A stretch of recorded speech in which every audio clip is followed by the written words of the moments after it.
The man is back, Wilson Alexander, who covers LSU for The Advocate. Good evening, good sir. How are we doing today? Doing well. How are you, Blake? Good. You know, Wilson, they don't prepare you, and you're a newly married man, so I'm going to go ahead and forewarn you. They don't warn you how emotional T-ball can be, okay? So I'm kind of coming off a little bit of a high. We hit a two RBI double last night. So I am like, I might have been, coaching third base, maybe had sent the runner from second home just to see what would happen. So Ben got an extra RBI, but what do I know? So I'm coming off a really good high, even though this week for LSU might have been a little bit challenging. Well, that is awesome. Congrats to your son. Congrats to you. Congrats to everyone involved. That is a great feeling. Oh, And man. honestly, it also, like, even though I don't know how young your son is, but it's probably, I remember stuff that I did at that age on a baseball field. So he's going to No probably doubt. remember that for a really long time. Oh, dude, he was overjoyed. And in T-ball, you're not supposed to send the runner, but the other teams were. So I'm like, let's go. I'm Well, giving they're the doing whole it. Jay Yeah. Johnson, Nolan Kane, backpedaling. Let's go. So I might have pulled the hamstring, but that's neither that's neither here nor there. But Wilson, it has been a very interesting week when it comes to LSU football, and I'm just going to give you the floor, a very open-ended question. Obviously, Brian Kelly went pretty viral this week in his conversations with Jock Doucette. I guess, what are your thoughts on this and him saying we're not buying players and everything that he had to say? LSU's players are getting paid. So just to clear that up to anybody who thinks that his comments meant that, oh, they aren't paying their players. LSU's players are getting paid. And Right. it's unfortunate. I think the whole thing kind of made me roll my eyes a little bit because the reaction to it. Because look, Kelly didn't phrase it as well as he needed to avoid that kind of a situation. What he was saying is that they aren't trying to overpay players based on whatever their perceived market value is, Right. and that didn't come through because he didn't phrase it very well. Which, I mean, we all know sometimes he has a tendency to do that. Comes off not quite like he's extremely articulate, but then there's these moments where it doesn't quite explain himself the way that he, I think, wants to. And I think that happened here to an extent. It also is just social media, people just grabbing onto the phrase, we're not going out there and buying players, when that's not the full context and nuance of his answer, which was, leaving out the part where he says we have a great collective, we have NIL opportunities for all these players and all those sorts of things. I mean, they have that around here. They're making money. They are spending in the NIL space, but they aren't spending as much as other teams. It's more of an average amount from what I understand. And it is in this situation with these top defensive tackles, they aren't spending what it would have taken to land them. Philosophically, as what Kelly was saying there, they're kind of opposed to spending that when it would have been for this one-time transfer kind of thing, bring them in for maybe a year. Williams had 2 years of eligibility, but maybe you have them for a year and you're spending a pretty a hefty amount compared to everybody else on your team. That's not what they weren't going to do. And so I think some of that got lost in translation because of people just grabbing onto a tiny clip of it on social media and Kelly just not quite phrasing it the correct way. I fully agree. And look, for me, I don't mind him walking away from the table if you think Dominic Williams or Dominic Williams, I've heard him say his name twice and it's different both times. But that doesn't bother me. I guess, Wilson, to add on to this, but you still have a massive need here, right? Like, you still have a massive need. And there were other multiple guys who, the rumors, sourcing, people being out there that weren't there, right? Like that they weren't at that number. I guess I don't want to ask you if this was mismanagement, because I think that that's too harsh of a question to ask, or wording. But I guess, do you think that they should have looked elsewhere quicker? I mean, like, what do you think that they maybe should have done there? Yeah, they maybe should have anticipated what these guys were asking for a little bit better. I saw somebody make this point yesterday that it's not necessarily just the teams in this age of college football. It's not necessarily just the teams that are going to have the most to spend are going to be the best teams, but also the teams that are going to be able to anticipate the needs on their roster and kind of have all of that allocated out ahead of time and be able to anticipate what that spring portal or winter portal is going to kind of look like and who's going to be available. And that's really hard to do. Let's be clear here. Like, I think there was a lot of folks anticipating that, the spring portal window was going to be kind of wild and chaotic because you had all these coaching changes go into deep January. But maybe because of the rule that forbids players from going SEC to SEC team, I think that was a big piece of it. It didn't end up being like that. And so when you only, there was a few good defensive tackles who hit the market, but when there weren't that many in the grand scheme of things, and a lot of teams going after them, that their asking price was able to shoot way up. And look, I mean, I think we don't want to run into a connotation of like saying these players are just out there for the money. It's like, well, you can be out there for the money and still go put everything you have into it, and you're just trying to get the most for your bang for your buck right now. I mean, they're playing at Oklahoma and Miami, the guys LSU are going after. It's like those aren't bad programs. They're going to be competitive this year, especially if Cam Ward can do what he needs to do at Miami at quarterback. No and so doubt. it's like they're not like giving up that just to come to LSU, or to not come to LSU. And so I don't think it's just like a money grab on their part, but it was an opportunity here for them to get more. And LSU, maybe, I don't know, maybe sooner in the process you realize like, hey, we're not going to be able to offer what they're asking for. Let's start to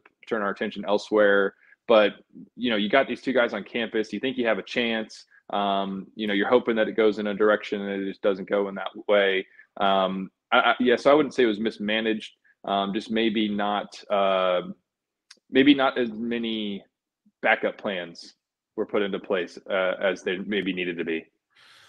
Yeah, and like I said, that was probably a harsh way to ask that question. I probably should have used my words better, but I just, look, because we do a national show too, and I went to listen to Brent Venables 3 weeks ago when he says, "Hey, I think I'm a defensive tackle away from competing for a playoff." That's how he ends his press conference. I go and listen to Mario Cristobal, and he goes, "Listen, we have really good edge guys and a really good DT, but we need an experienced guy in the middle." And I'm like, oh, well, there's two.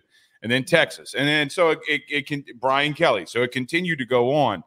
So I do think that, the supply didn't, drove the demand so high that like, hey, man, we'll just see how it goes. Where do you think that they turn from here from a schematical standpoint? Like now that, look, you still have this issue. Now, there are a couple more D linemen that they're looking at and going after. But if it were you, what would you do? If you had this big of a glaring weakness that you continue to talk about, what would you do? Well, it's tough because you don't want to sacrifice too much there in the middle to not be able to stop the run. Right. But, it seems like they do trust Jacoby and Guillory. Brian Kelly's talked really highly on him and what he was able to do in the spring as a run stopper. So maybe because LSU, maybe you just kind of run a one defensive tackle kind of thing. More often than you would have otherwise. Or maybe, obviously the ideal thing is just like somebody emerges in fall camp that you really trust and you're able to do kind of what you want just without maybe the experience and depth that you would prefer. We'll see if that shakes out. But I guess if that's not there and they still have concerns within the staff about what they're able to do, you're just gonna have to get creative. Whether that's, like we said, just sort of that one big defensive tackle there in the middle and then kind of rounding it out with your edge players, or doing a lot more stuff with maybe you use your third down kind of rush packages a little bit in situations where you wouldn't normally use them. Maybe that's an option, but you also don't want to surrender your run defense. So it's going to be, once they actually get everybody in the fold, it's going to be I think the most critical question for Blake Baker here in the fall is what are you going to do schematically if you as a staff still perceive this to be a weakness? What's interesting, my thought has been somewhat to, I think, what you were saying. Hey, man, you have three pretty athletic backers. I mean, like the conversation, and this, Wilson, because it's always in your comments on social media, and where's Whit Weeks? Well, I'm thinking, like if you have a weakness there, we'll put the kid on. Out-athlete people, and I don't think, and I've said this, but which has gone completely, like people don't want to listen to him. I think that their schedule is very favorable to get 9 wins. Like I think that you're there. I think, Wilson, what we do in creating content is we look at a place like LSU or Georgia or Alabama or Ohio State with more of a fine-tooth comb because their expectation is to get to that Final Four. There's probably 8 teams that want to get there. Well, 4 are only going to get to that Final Four at the end. What do you think? Like, it's not over for them. And I think that that's the biggest thing that's being missed in all of this when you look, and I know that we're in May, but when you look at them moving forward into August, I mean, I'm still pretty confident on this team. Maybe they can surprise a team or two that maybe people aren't looking at them to beat. Yeah, never give up on a season in May. I mean, that's No. the thing. I think people have gotten to a point where that's more. I don't know. We always knew in spring practice you could never take too much out of it. But now when you have the transfer portal too, people can have, I guess, more reasons to melt in the spring than they Right. did maybe before the transfer portal existed, because your roster is still shifting around, and you have your head coach saying, we got to get defense tackles, we got to get defense tackles, and then you don't. That certainly causes concern, but like, don't give up on the season. Gosh, no. I mean, this is still a team that, like you said, I think the floor is probably 8-4, and the ceiling is probably, like, if they play their absolute best and things go their way, I guess it would be like 11-1. I mean, or 10-2 maybe feels more realistic. Mhm. But and if you go 10-2 with that schedule in the regular season, like, you're going to make playoff. And so this is a team that is still capable of doing that.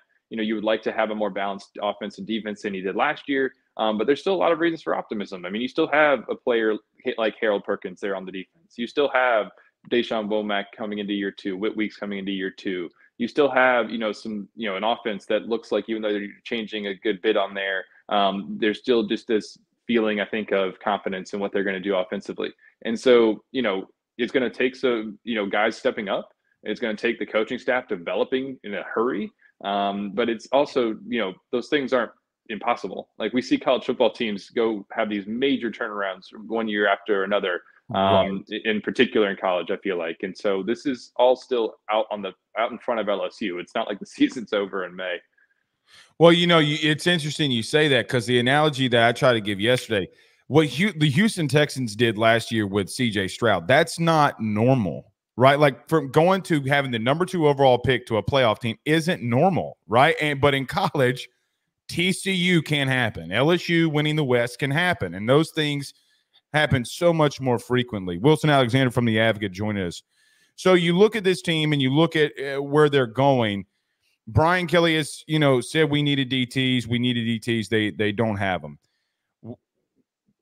When you look at defense, though, like, coaching wise, they're gonna, like, that's what I think gets missed too. Schematically, and coaching and development is far and above much better than where they've been.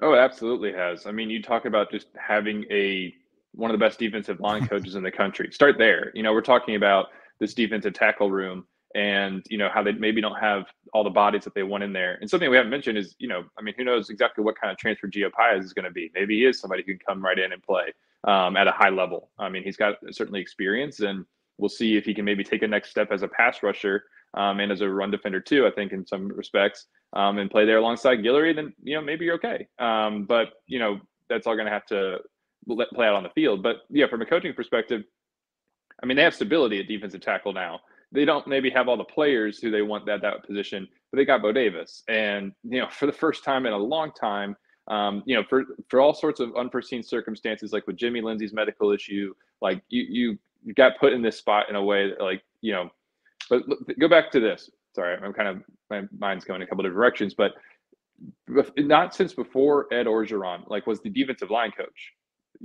Have they had the same defensive line coach Insane.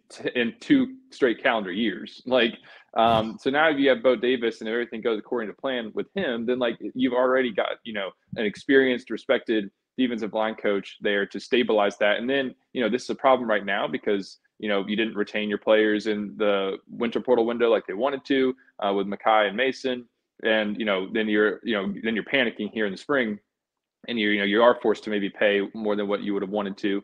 But in the future, if he recruits the way he has in the past and develops the way he has in the past, then then LSU can maybe slowly turn this into more of a strength. But it's going to take some time that you don't want it to take that much time. But yes, from a coaching and perspective, they seem to be in a much better place because they've invested in it on the defensive side. No doubt. What's interesting too, in reference to your thought about Ed Orgeron. I mean, like, even Jamar Cain leaving in the spring. I'll never forget we were at I think it was player interviews. And remember, like, I think it was me and you were walking out, and then here comes Jamar Cain, and we stopped, talk to him. And I'm like, dude. And I literally said this that night when we had talked about this. I'm like, guys, this is a problem that you have. I mean, regardless of any other things that happen or may not have happened, you had a really big time position coach leave in spring, which can be a problem, right? Like, you having to in a position that you really need to help and be developed.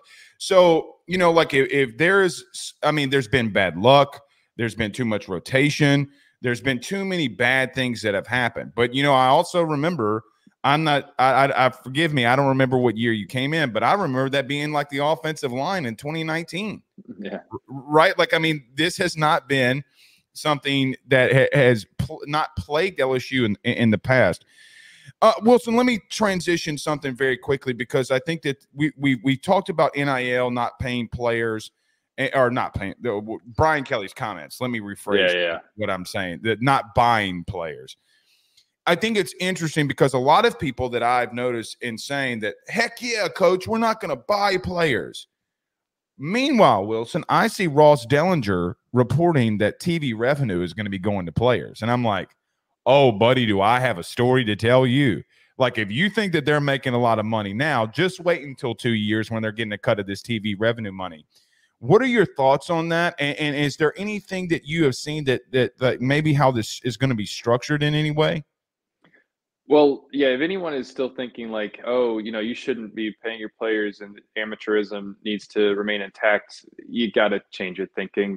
We're in a new era of college football, and that's gone. It's long gone. It's been gone for a long time. It used to happen under the table. Now it isn't. And now, yes, we're heading toward a place where LSU and every other school is most likely going to be sharing revenue directly with athletes.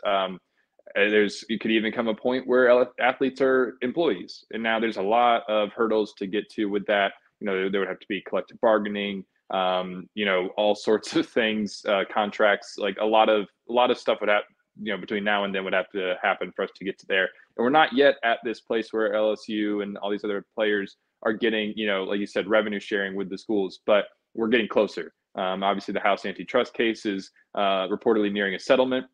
And the structure could be, you know, kind of like this, where, you know, athletes get, you know, there's a bunch of different revenue streams that schools make. The most lucrative being, you know, tickets. They get a payout from their conferences, their media rights, and then donations. And I think all those but donations would be something that they would have to share with the athletes, like 25. It's either 22%, or could be end up being like 50%.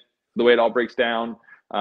Because, you know, schools could include like your scholarship and that kind of thing as a form of revenue to be able to kind of get to that 50% number. But yeah, I mean, around the country, this is something that everybody in athletics is having to prepare for, is revenue sharing. And I think it's a good thing because it could provide some stability where there is none. Right. You know, right now you have unrestricted free agency every year. A player can hit the portal, and that, you know, teams might not get them, but players still have that option. Because they aren't under any sort of binding agreements, and they can just hit the portal and ask for the highest dollar. And I think it could provide some stability in that way, where players still get paid, they get a cut of the revenue, the thing that they've been looking for this whole time, which is, you know, money that because this gigantic financially lucrative enterprise has been built off their backs, and so now they get to, you know, share that, while adding in some guardrails that make it easier for coaches and staffs to be able to actually put together a roster and manage the team. So I think it could be a good solution here. It's not without its pitfalls. Title IX is a big piece of this that's got to get figured out. But, you know, I think in the grand scheme of things, the solution is not simple, but the overarching idea of it is fairly simple. When you think about it, you can distill that into something that makes, I think, quite a bit of sense. There's a lot that has to get figured out within it. But if they can get to that place, then that feels like college athletics will be in at least a more stable financial position. My team just went to the next question that I was going to sit here and ask you, because when you said Title IX, that's why I'm over here checking it off. I don't mean this in any kind of way. I don't mean it in a political way, but Title IX is going to have to go. I think in this reason, those sports, schools are not going to be able to continue to keep all of those if you're going to share all of that revenue with football or the money generating sports, right? Like, I mean, I heard, I forget the Boo Corrigan, maybe, I think it was, who said, like, listen, if we're doing this TV revenue thing, I cannot keep like 7 sports at our school. Like, it's impossible for us, like literally and financially impossible.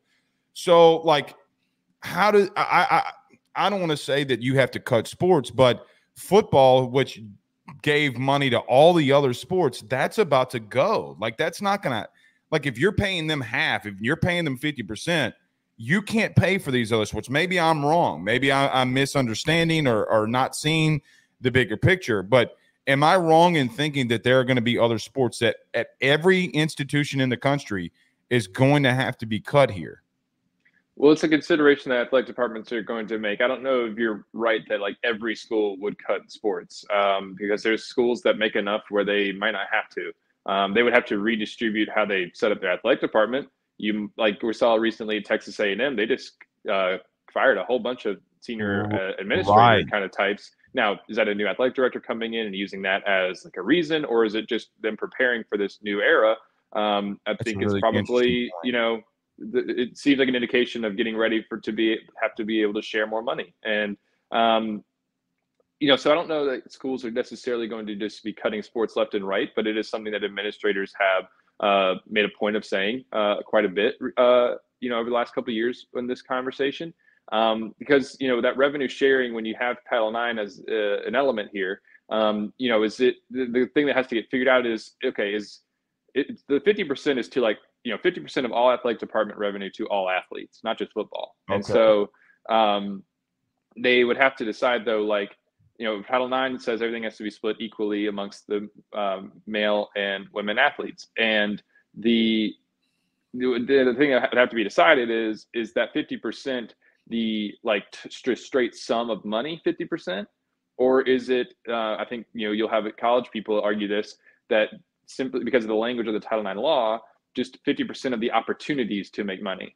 So, like, you know, maybe you have the same number of men and women athletes making money, but, like, you know, the pay scale is different depending on your standing on the team potentially. Like, there's it's undecided at this point, but like that's something else that has to be considered here. Is, you know, it's probably going to be a lawsuit that ends up actually providing the answer, as everything has been the last few years, because lawyers are going to have to get in the courtroom and decide, like, what this actually, you know, means. But, you know, there'll probably be some sports cut at other schools. They might even be just men's sports in order to even out everything, you know, and keep it according to Title IX law.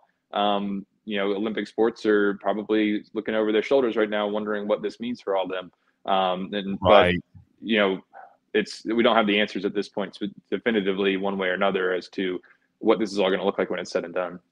All right, well, a couple more for you here. If tomorrow I called you and said, Wilson, I have the power to make you the college football commissioner.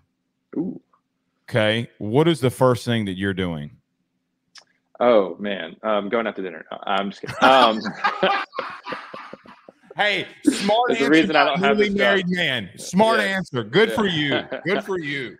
The first thing I'm doing if I am commissioner. Oh boy, that's so hard these days. I guess, like, if the first thing that I'm, like, trying to make happen, the first thing would be, you know, just settling this House case, this House antitrust case, because, you know, I mean, they're talking about a settlement here that's going to be in the billions, $4 or $5 billion kind of thing. Just trying to settle that, and to a point that it is most,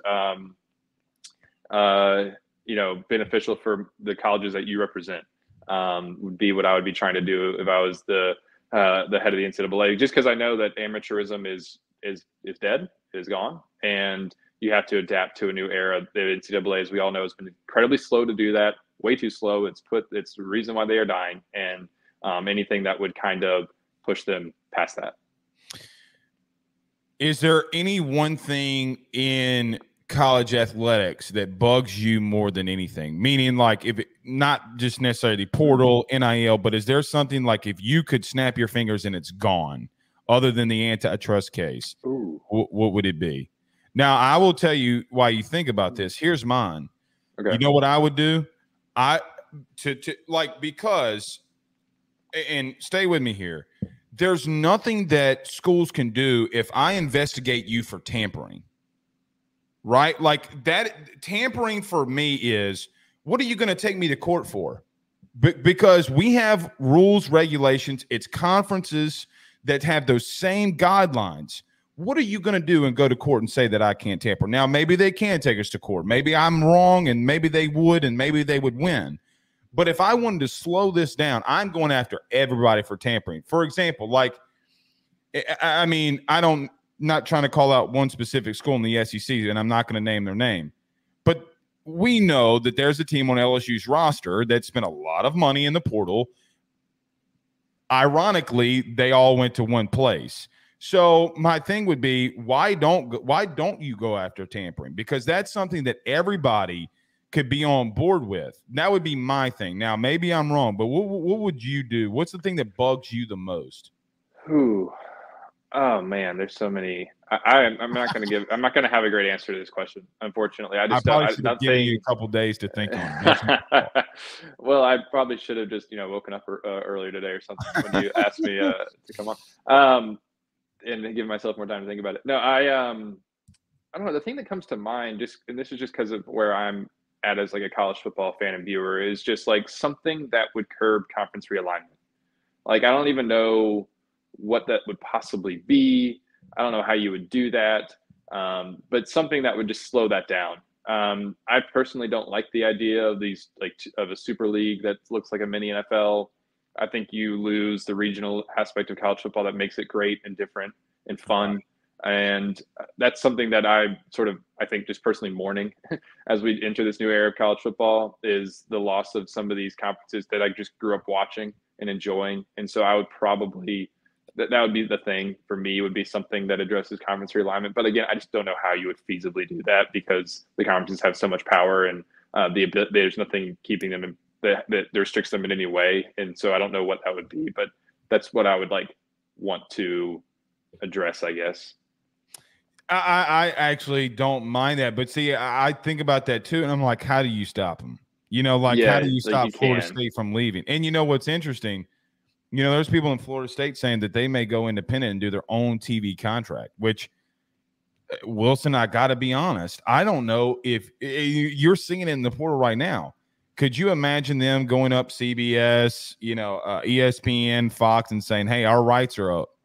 Yeah. It's what Notre Dame did. Well, maybe that's the answer to my thing then, is trying to somehow take the TV money influence out of it in some way, like evening it out or something, even though that's not possible in in our market, in our economy. It's not doable because the SEC has more value than the Big 12. But I don't know, maybe that would be it. All right, last one for you here. Is there a team on LSU's schedule in 2024 football-wise that really intrigues you? Ooh, that really intrigues me. From a matchup and just game standpoint, maybe it's just top of mind because Williams transferred there, but Oklahoma. I think that one's intriguing. Obviously, it's intriguing because LSU never plays them. Having that game in Tiger Stadium at the end of the year, two teams that potentially could be vying for a playoff spot there, or at least consideration for it at the end of November. That one would probably intrigue me the most. Yeah, I'm right there with you, because look, and there's so many things. What's interesting, Wilson, I thought about them too, and they were my pick.